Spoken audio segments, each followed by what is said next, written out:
서울과 수도권의 최신 부동산 이슈를 알아보는 부동산 따라잡기 시간입니다. UNR 컨설팅 박상원 대표님과 함께하겠습니다. 안녕하세요. 네, 반갑습니다. 네. 8.28 대책 이후에 아파트 거래가 조금씩 늘고 있다고 합니다. 상황을 오늘 좀 자세하게 알아볼 텐데요. 우선은 서울에서는 어떤 지역에서 아파트 거래가 제일 많이 늘었을까요? 송파구가 가장 많이 있는 걸로 네. 나왔는데요. 송파구가 아무래도 그 실거래가 분석해 보니까 통계 보니까요. 1월부터 8월까지입니다. 그 서울제 1위를 차지했는데요. 2,400건 정도 거래됐습니다. 아파트 단지별로 봤을 때는 신천동의 파크리오 180건 가장 이제 많이 거래됐고요. 네네. 그다음에 가락동 시형 1단지, 송파구 잠실동 잠실 엘스, 리센츠, 음마 아파트, 근데 이렇게 많이 거래. 그다음에 강남구 대치도 음마 이렇게 그다음에 네. 송파구 가락동 시형 2단지가 이제 많이 거래됐고요. 서울 전체 아파트 거래량이 3673건인데 전년 동기 23,912건에 비해서 22% 정도 는 걸로 나오고 있습니다. 네. 그러니까 재건축이 된 곳이나 될 곳들이 아무래도 거래가 좀 많이 이루어진 것 단지 같습니다. 규모가 또 크다 보니까 이게 아무래도 송파구가 좀 많이 거래된 것 같습니다. 네네. 네.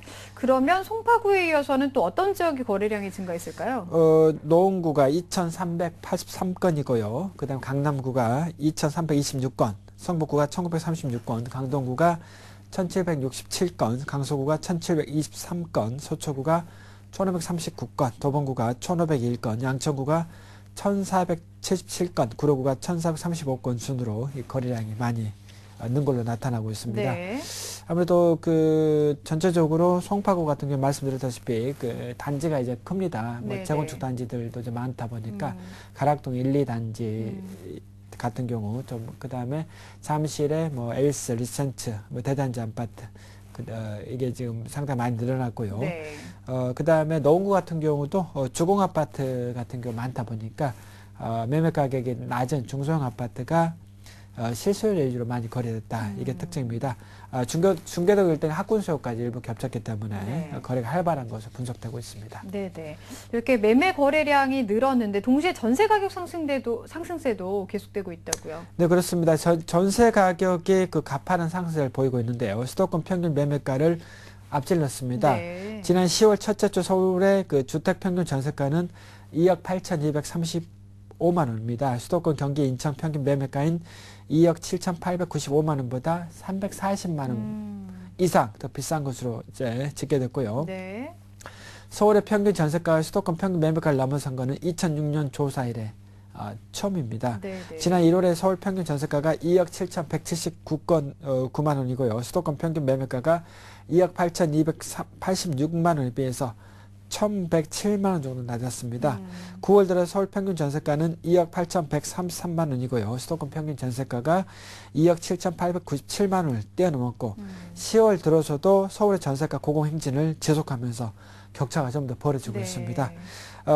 지난 2008년도 이제 금융위기로 매매 시장이 침체되고 매매가 하락이 이어졌지만은 전세 시장은 수요가 늘면서 꾸준히 이제 상승하고 있기 때문인데요. 수도권 평균 매매가는 2008년까지 상승세를 보이다. 글로벌 금융위기 직후인 2009년부터 줄곧 하락세를 보인 반면에 서울 평균 전세가는 2006년 이후에 상승세를 이어오고 있습니다. 네, 그러니까 꺾일 줄을 모르고 이렇게 전세가가 계속 그렇습니다. 오르다 보니까 매매가를 넘어섰는데 이게 8.28 대책이 나왔는데도 불구하고 전세 가격을 못 잡는 이유는 어디에 있을까요?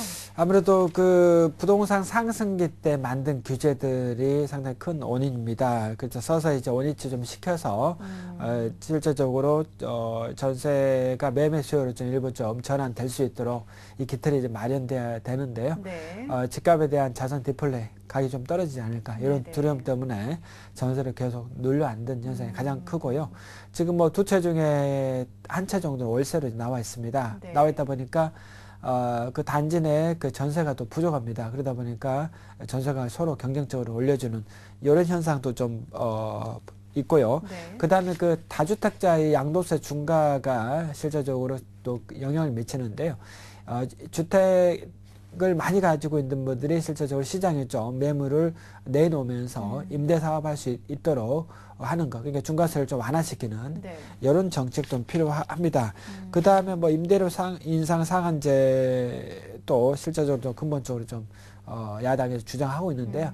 이것도 어느 정도 좀 일시적으로는 전세가 오를 수가 있습니다. 전세 가격이 아무래도 일정 부분 못 받게 하면은 집주인들 입장에서는 미리 올리는 경향이 있는데 네. 이건 이제 주택 공급이 좀 부족할 시기입니다. 근데 지금 주택 공급이 좀 넘쳐나기 때문에 가격같이 뭐 계속 오르고는 현상보다는 일시적인 현상이기 때문에 전월세 상한제 좀 필요하다고 이렇게 보고 있습니다. 그다음 분양가 상한제도 좀 조속히 폐지해서 주택 공급이 좀 활발하게 일어날 수 있는 이런 여건이 좀 돼야 됩니다. 그래서 전체적으로 또 이제 여러 나라들도 사례를 좀 분석할 필요가 있는데요. 네. OECD 국가 중에서 양도세를 2년 이상 갖고 있다고 해서 매긴 나라가 이제 거의 없거든요. 네. 그래서 우리 뭐 싱가포르나 뭐 독일 이런 데도 면제가 되고 그런데 우리나라만 거의 뭐 내고 있는데요. 이런 네. 부분. 그다음에 일본 같은 경우는 2010년부터 뭐 자녀들이 상속할 때 1,500만 원입니다. 우리 돈으로 한 1억 5천 정도 증여세를 비과세하는 이런 네, 것도 좀 생각해 봐야 될 것 같고요.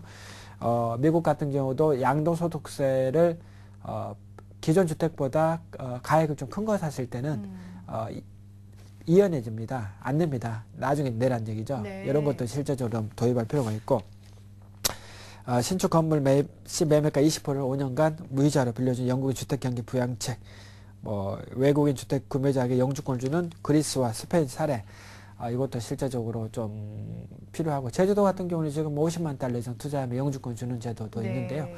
아무래도 이렇게 됨으로써 이 전세 세입자들이 좀 이제 매매로 좀 돌아설 수 있도록 자꾸 이제 기존의 이제 주택 가격 상승기 때 나왔던 거를 원위치 할 필요가 있다. 이렇게 볼 수 있겠습니다. 네, 그러니까 매매에 대한 유인을 계속적으로 줄 필요가 있다고 볼 것 같습니다. 지금 뭐 정부에서도 줄기차게 이런 부동산 관련 법안을 좀 쏟아내고 있는데 보면 실효성이 없는 정책들도 좀 있다고요. 뭐 4.1 부동산 대책, 뭐 그다음 7.24 대책 제시되어 있던 목돈 안 드는 뭐 전세, 후분양 대출 보증 등 전세 안정화 대책들이 현실성 없습니다. 그래도 임차인을 물론 건설업체도 이제 외면 받고 있는데요. 실제적으로 목돈 안 되는 전세 같은 경우는 뭐 상당히 좀 상당히 좀 힘듭니다. 아무래도 지금도 전세 물량이 많이 지금 부족하는 입장에서 그렇죠. 이런 부분에 대해서 집주인한테 이제 대출을 좀 받게끔 하는 이런 것도 뭐 쉽지는 않은 이런 실정이고요. 도심 내 공공이 보유한 저렴한 토지를 활용해서 신혼부부와 대학생들 젊은 층의 저렴한 임대주택을 공급을 약속했던 행복주택도 상당히 이제 반발이 많기 때문에요. 실제적으로 한두 군데 외에는 좀 시행 힘들 것 같다 이런 게 있고요. 시범 즉 7곳에 10,000가구 공급할 예정 발표했지만 뭐 교통 혼잡, 과밀화, 지역 주민들의 이제 강한 반발로 인해서 서울 과자지구, 오류지구만 지정하고 나머지는 아직 지정이 안 되고 있습니다. 그 다음에 7.24 대책에서 이제 공급된 전세 공급을 늘리고 깡통 전세를 막을 수 있는 방안으로 제시된 각종 보증제도 역시 시장 예민을 받고 있습니다. 전세 보증금 보호를 위해 도입된 전세 보증금 반환 보증이 임대인 임차인이 지급해야 되는 전세 보증금의 반을 책임지는 보증 상품이지만은 실적이 뭐 상당히 좀 전부함이 있기 때문에 실제 대한주택 보증 같은 경우에 이제 가입 기준과 절차 완화해서 지금 뭐 신문 보면은 매번 광고 내고 있습니다. 월 뭐 1, 2만 원대에서 뭐 이렇게 실제 가입해라 이렇게 하고 있는데 뭐 대한주택 보증 같은 경우도 실제 이 상품은 나왔지만은 거의 뭐 이거를 설정을 1순위로 들어가거든요. 그러다 보니까 굳이 뭐 할 필요가 없다. 이런 것 때문에 실제 거의 전무하다 이렇게 볼 수가 있겠습니다. 네, 그러니까 실효성이 별로 없다는 건데 반면에 이번 정부에서 내놓은 장기 저리 모기지는 상당히 좀 인기가 있어요. 그래서 우리은행에서 지금 뭐 얼마 전 했는데요. 개시하자마자 뭐 3,000가구 대상으로 이제인데 54분 만에 마감이 됐답니다. 금리가 이제 시중 금리보다도 최대 뭐 3분의 1 가격입니다. 1.5% 정도.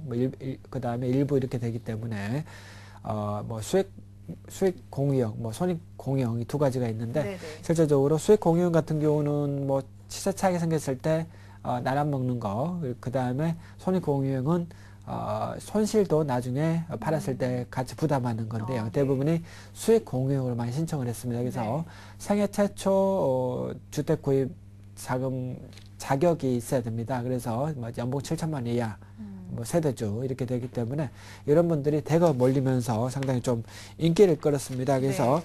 지금 뭐 이 제도가 좀 더 정착이 된다 그러면 좀 더 확대할 생각을 정부에서 하고 있기 때문에 이런 것들은 좀 더 확대할 필요가 있을 것 같은데요. 현재 그 요건이 뭐 생애 최초에 그 자격을 받을 수 있는 뭐 연봉 요건, 그 다음에 전용 면적이 80제곱미터야 6억 원이야 이런 아파트만 대상입니다. 그래서 수도권과 광역시에 위치한 3천 가구에 이제 선착순 지원되기 때문에 네. 이걸 좀 더 완화시킬 필요가 있다.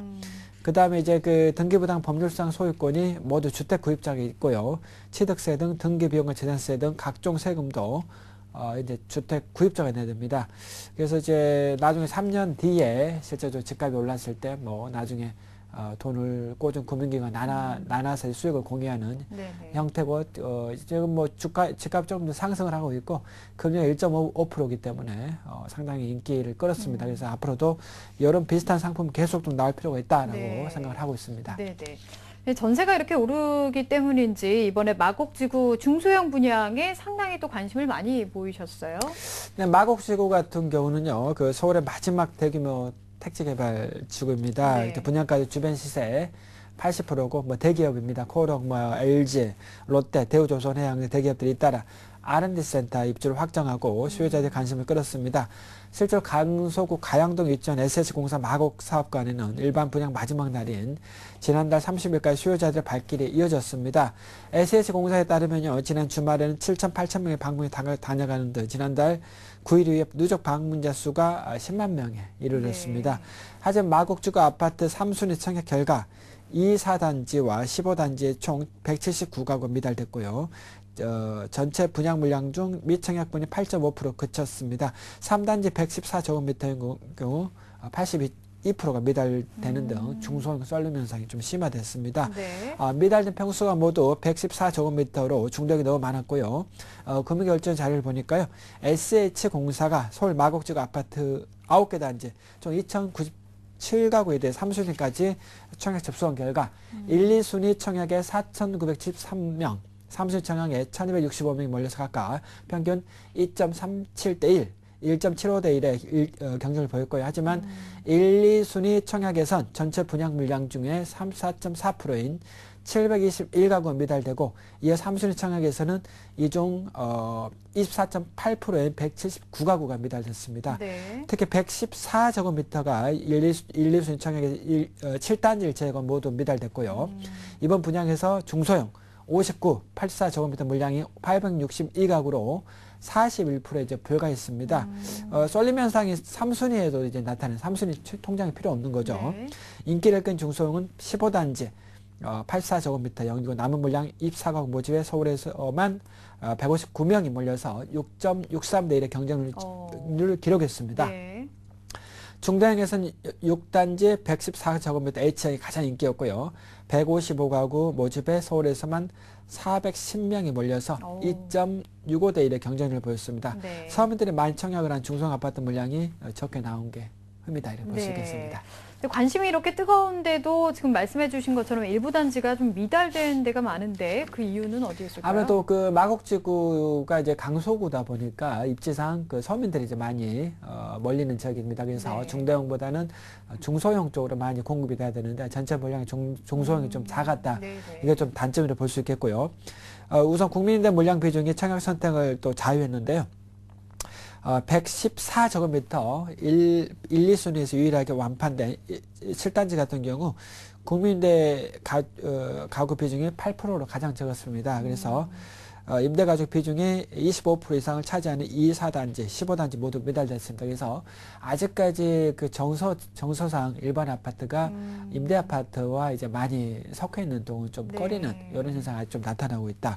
그 다음에 뭐 평면 설계가 좀 이제 싸게 분양하다 보니까 일반 민간 아파트에 비해서 상당히 그 내부 구조가 상당히 좀 안 좋다는 평이 좀 많았습니다. 네. 네, 알겠습니다. 네, 지금까지 부동산 따라잡기 박상원 대표님과 함께했습니다. 감사합니다. 네, 감사합니다.